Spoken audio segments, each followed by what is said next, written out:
அனைவருக்கும் வணக்கம். இந்த பகுதியில் 5ஆம் வகுப்பு தமிழ் முதல் பருவம் 3ஆம் இயல்ல உள்ள இலக்கண பகுதியான சொற்றொடர் அமைப்பு முறையில் உள்ள புத்தக பின் வினாக்களுக்கான விடைகளை தான் பார்க்க போகிறோம். மதிப்பீடு. படிப்போம், சிந்திப்போம், எழுதுவோம். சரியான விடையை தெரிவு செய்து எழுதுக. முதல் கேள்வி, எழுவாய் என்பது டேஷ் ஆகும். விடை இ, பெயர்ச்சொல். இரண்டாவது கேள்வி, பாடல் பாடினான் இத்தொடரில் டேஷ் இல்லை.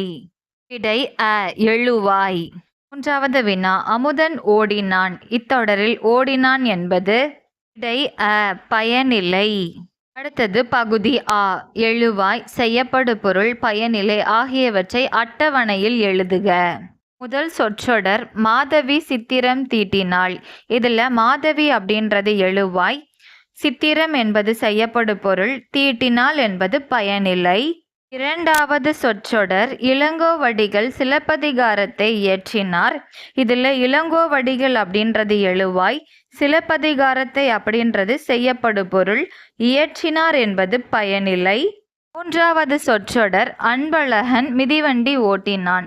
இதில் அன்பழகன் என்பது எழுவாய், செய்யப்படு பொருள் மிதிவண்டி, ஓட்டினான் என்பது பயனிலை.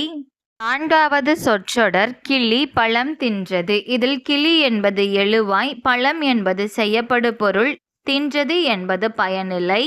அடுத்தது பகுதி இ, எழுவாய், பயனிலை, செய்யப்படு பொருள் மூன்றும் அமைந்த 2 தொடர்கள் எழுதுக. தொடர் 1, மின்மினி கதை படித்தாள். தொடர் 2, மேகம் மழை பொழிந்தது. அடுத்தது பகுதி இ, எழுவாய், பயனிலை மட்டும் உள்ள தொடர்கள் 2 எழுதுக.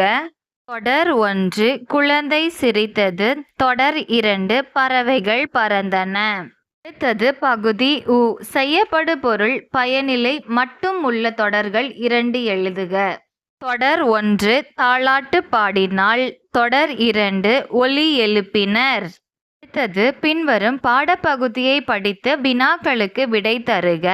முதலில் உயர்திணை சொல் விவசாயி. அடுத்தது அஃறிணை சொற்கள் காகம், நிலம், நெல், வயல், மான், கம்பிவேலி. அடுத்தது ஒரே எழுத்தில் தொடங்கும் சொற்கள். முதலில் மேலே கொடுக்கப்பட்டுள்ள பகுதியில் அ என்ற எழுத்தில் தொடங்கும் சொற்களை பார்த்து எழுதணும்.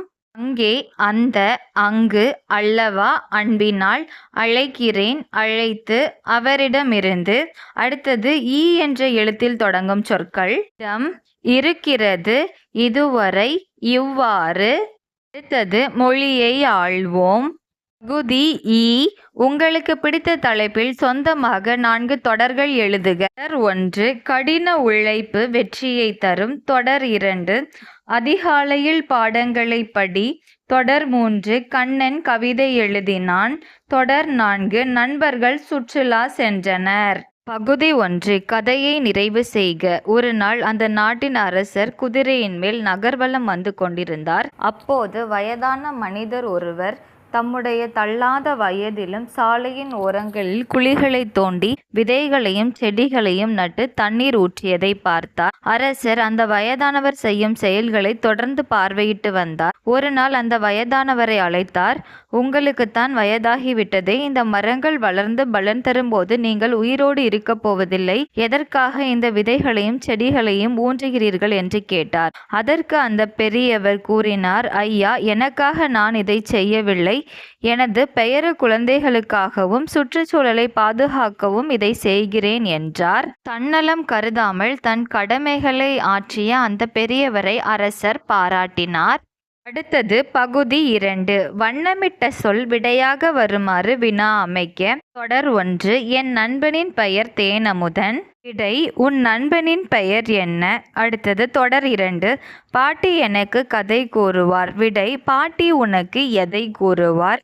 அடுத்தது 3, எனக்கு மட்டைப்பந்து விளையாட மிகவும் பிடிக்கும். விடை, உனக்கு எந்த விளையாட்டு விளையாட மிகவும் பிடிக்கும்? வினா 5, உயிர்களிடத்தில் அன்பாக நடந்து கொள்வேன். விடை, உயிர்களிடத்தில் எவ்வாறு நடந்து கொள்வாய்? பகுதி 1, வட்டமிட்ட சொற்களுக்கேற்ற குறிப்புகளை எழுதுக. விடை 1. சிலந்திக்கு எத்தனை கால்கள்? 8. விடை 2. பந்தை அடிக்க உதவுவது மட்டை. விடை 3. பசுவின் உணவு புல். விடை 4. மீன்பிடிக்க உதவும் வலை. விடை 5. ஒரு தின்பண்டம் வடை. பகுதி 2. கலங்கரை விளக்கம். இச்சொல்லிலிருந்து புதிய சொற்களை உருவாக்குக. விடை கலகம், கரை, கலக்கம், கவி, கலங்கம், விளக்கம். பகுதி 4. சரியான சொற்களை எடுத்து எழுதுக. வீட்டுக்கு ஒரு மரம் வளர்ப்போம். 2. உயிர் கொடுப்பான் தோழன். 3. நேர்மை எப்போதும் நன்மை தரும். 4.